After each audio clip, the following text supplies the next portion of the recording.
రేవంత్ రెడ్డి గారు మాట్లాడుతూ అంటూ ఉంటారు కదా, 10 ఏళ్ళు నేనే ఉండబోతున్నా, ఇక నాలాంటి సీఎంలు మరొకరు మీరు చూడరు అనుకుని ఇక ఆయన విర్రవీగే మాటలు, చాలా వరకు తెలంగాణ యాసలు చెప్పాలంటే ఇక అంటూ ఉంటారు కదా ఏతుల మాటలని. ఇక అట్లాంటి మాటలు కొందరు ఉపయోగిస్తూ ఉంటారు. అదే తరుణంలో మొన్న జగిత్యాల సభ పెట్టినప్పుడు Revanth Reddy official social media ఏదైతే ఉంటుందో అందులో ఏమని మాట్లాడారంటే, ఒకవైపు కేసీఆర్ బీఆర్ఎస్ పార్టీ వీళ్ళందరూ కలిసి సభలు పెడతా ఉంటే ఢిల్లీకి ఎందుకు పోయాడు హరీష్ రావు అనుకుంటూ దీని మీద బాగా చర్చలు పెట్టారు. అంటే ఈ పార్టీ వీడిపోతుంది, ఈ పార్టీ ముక్కలు కాబోతుంది, బీఆర్ఎస్ పార్టీ పని అయిపోయింది, హరీష్ రావు వెళ్ళిపోతా ఉన్నాడు అని కూడా మాట్లాడరు కదా ఆ రోజు. ఎందుకు వెళ్ళిండో తెలుసా? ఇక రామాయణం గురించి మాట్లాడుతూ ఉంటే ఇక్కడ సీత ఎక్కడ ఉందో ఒకసారి లంకకి వెళ్ళి చూసిరా అంటే హనుమంతుడు ఏం చేసి వస్తాడు? కాల్ చేసి వస్తాడు. చూసిరా అంటే కాల్ చేసి వచ్చేస్తాడు. ఆ తీరుగానే హరీష్ రావు గారిని నిప్పు పెట్టేసిండు అడిగిపోయి.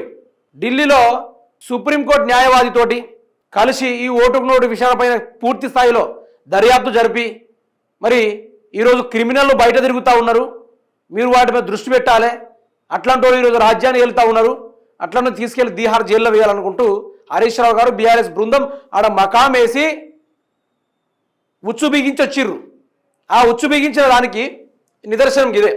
నేడు సుప్రీంలో ఓటుకు నోటు విచారణ, స్టే వికెట్ అయితేనే విచారణకు లైన్ క్లియర్, ముఖ్యమంత్రి భవితవ్యంపై సర్వత్ర చర్చ, కేసు బదిలీ, పిటిషన్పై ధర్మాసనం నిర్ణయం, ఢిల్లీలో మకాం వేసిన బీఆర్ఎస్ నేతలు, స్వతంత్ర ప్రాసిక్యూటర్ నియామకంపై స్పష్టత, ఏసీబీ కోర్టు పరిధిపై సుప్రీంకోర్టు తుది తీర్పు, పారదర్శక దర్యాప్తు కోసం విపక్షాల పోరాటం, న్యాయ నిపుణులతో రేవంత్ రెడ్డి సంప్రదింపులు, హస్తినా వైపు చూస్తున్న యావత్ తెలంగాణ, రాష్ట్ర రాజకీయాల్లో తీవ్ర ఉత్కంఠకు చేరిపోయింది. అయితే మన ఓటుకు నోటు మహానుభావులు ఈరోజు రాజ్యం మేలుకుంటూ ప్రజల్ని ఇబ్బంది పెట్టుకుంటూ తిరుగుతూ ఉన్న సన్నివేశాలు మనం చూస్తూ ఉన్నాం. అయితే హరీష్ రావు గారిన ప్రెస్ మీట్ పెట్టి మాట్లాడడం కూడా జరిగింది. ఎవరైతే ఎగురుతూ ఉన్నారో వాళ్ళకి ఫుల్ స్టాప్ పెట్టేసే వచ్చేసాం, ఢిల్లీలో ఈ కథ వేరే ఉండబోతుంది అని చెప్పి నిన్న హరీష్ రావు గారు కూడా మాట్లాడడం కూడా జరిగింది. అదే విషయాన్ని చూసుకుంటే స్టే వికెట్ అయితే సీఎం పదవి ఊస్ట్, ముఖ్యమంత్రి పదవికి ఓటుకు నోటు ముప్పు, ఓటుకు నోటు దొంగకు కౌంట్ డౌన్ మొదలైనట్టే, రేవంత్ రెడ్డి చిల్లర రాజకీయాలు, కాళేశ్వరంపై కాంగ్రెస్ దుష్ప్రచారం వీడింది, కేసీఆర్ గర్జనతోనే రైతు భరోసా కిస్తీ విడుదల, మాజీ మంత్రి హరీష్ రావు గారు. అయితే ఈ కథ మీరు నిన్న చూసిందే మిత్రులారా. ఇదే కాళేశ్వరం మీద రేవంత్ రెడ్డి డ్రామాలంతా మనం విన్నదే. అయితే ఆయన పరిపాలన ఎప్పుడే వదిలేసిండు, 4.5 కోట్ల ప్రజలు ఉన్నారు పరిపాలించడానికి. సరే, రేవంత్ రెడ్డి గారి యొక్క నియోజకవర్గంలోనే 5 లక్షల దాకా ఓటర్స్ ఉంటారు, చిన్న పిల్లలు, ఓటర్ లేకున్న ప్రజలు కూడా ఉంటారు. అంతా కలిపితే మరి వాళ్ళని చక్కగా చూసుకోవచ్చు కదా.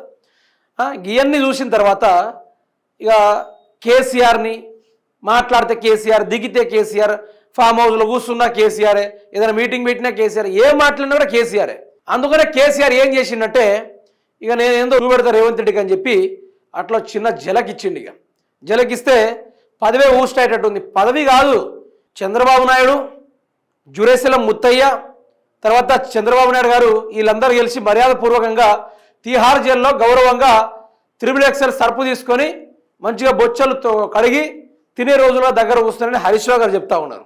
సో ఇక నుంచి ఈరోజు ఏం జరగబోతుంది, ఓటుకు నోటు కేసుల ఏం రాబోతుంది, మరి మళ్ళీ వాయిదా వేస్తారా లేకుంటే రేవంత్ రెడ్డి పైన ఇంకేదైనా కేసులు తీసుకుంటారా అనే దాని మీద కొంత క్లారిటీ అయితే రాబోతుంది.